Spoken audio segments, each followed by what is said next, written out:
વડિયાના વાવડમાં આપનું હાર્દિક સ્વાગત છે।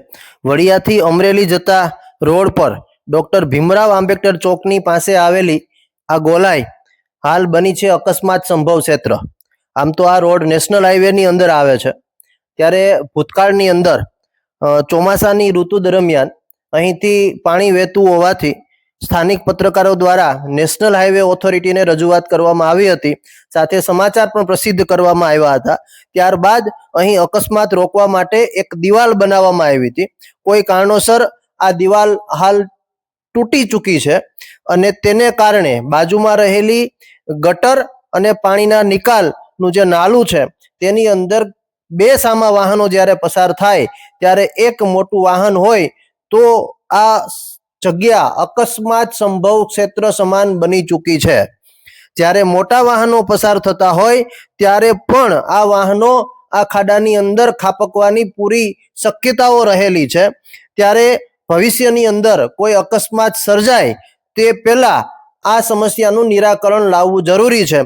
જોકે ભૂતકાળની અંદર જ્યારે આ અકસ્માત રોકવા માટે જે દિવાલોનું નિર્માણ કરવામાં આવ્યું હતું ત્યારે તે સમયે નેશનલ હાઈવેના અધિકારીઓએ એવું જણાવ્યું હતું કે અહીં એક અમે પુલ બનાવશું અને આ સમસ્યા દૂર કરીશું। તેનું 1 વર્ષથી પણ વધુ સમય વીતી ચૂક્યો છે, પરંતુ આજ દિવસ સુધી આ સમસ્યાનું નિરાકરણ આવ્યું નથી અને ભવિષ્યની અંદર અહીંથી જ્યારે અકસ્માત સર્જાશે, કોઈ દુર્ઘટના સર્જાશે, ત્યારબાદ આ સમસ્યાનું નિરાકરણ આવે તો નવાય નહીં, પરંતુ હાલ જ્યારે મોટું વાહન પસાર થતું હોય ત્યારે આપ જોઈ શકો છો કે લોંગ વેહિકલની અંદર એ વેહિકલ સામેના ખાડામાં અંદર જવાની શક્યતાઓ વધી જાય છે।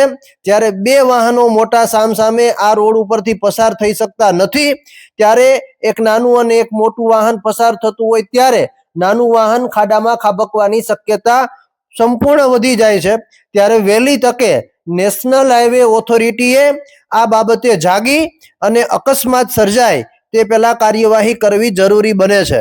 વડિયાથી અમરેલી તરફ જવાના રસ્તા પર ડોક્ટર ભીમરાવ આંબેડકર ચોકના ખૂણાની ગોલાઈ પર આ દુર્ઘટના સર્જાય તેવી સ્થિતિનું નિર્માણ થયું છે। ત્યારે આ બાબતે સ્થાનિક તંત્ર, નેશનલ હાઈવેની અંદર આ રોડ આવે છે તો નેશનલ હાઈવેનું તંત્ર આ બાબતને મહત્વની સમજી અને અકસ્માત સર્જાય તે પહેલા, આ દુર્ઘટના થાય તે પહેલા આ કામગીરી કરે તેવી વડિયાના વાવડના પ્લેટફોર્મ ઉપરથી રજૂઆત કરવામાં આવે છે, જેથી કરીને આવનાર સમયની અંદર આ અકસ્માતને રોકી શકાય અને ભવિષ્યની અંદર આ અકસ્માત એ ગંભીર અકસ્માત ના બને તે માટે કાર્યવાહી કરવી જરૂરી બને છે।